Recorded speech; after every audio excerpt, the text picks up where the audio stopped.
আমি এজন্য দাড়ি রাখছি, আমার রসুল দাড়ি রাখতেন। আমি এজন্য টুপি মাথায় দিছি, আমার নবী মাথা মোবারকের টুপি মাথায় পরিধান করতেন।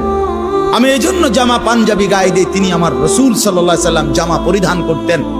আমি এজন্য লুঙ্গি পরি, আল্লাহ রসুল সাল্লাল্লাহু আলাইহি সাল্লাম মৃত্যু পর্যন্ত লুঙ্গি পরিধান করেছেন।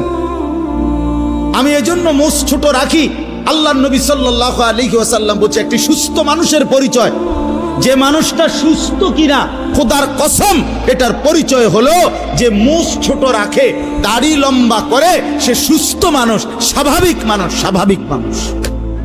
এটা হাদিস, এটা ফিতরাত, আশারুম মিনাল ফিতরা। 10টি জিনিস নবী বলছে মানুষের স্বভাবজাত অংশ, এর মধ্যে এই দুইটা একটা।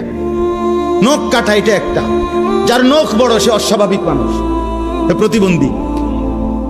যার মোষ বড় হয় প্রতিবন্ধী। হ্যাঁ হ্যাঁ, সাফ কথা।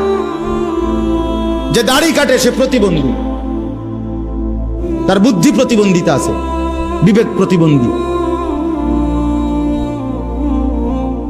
হ্যাঁ, যার নখ বড়, যে নাভির নিচের পশম কাটে না সে প্রতিবন্ধী, যে বগলের পশম উপড়ায় না সে প্রতিবন্ধী, যে নাক পরিষ্কার রাখে না সে প্রতিবন্ধী। রাসূলুল্লাহ সাল্লাল্লাহু আলাইহি ওয়াসাল্লাম, এটা ফিতরাত, স্বভাবজাত অংশ। এটা স্বাভাবিক সুস্থ স্বাভাবিক মানুষের পরিচয়। এটা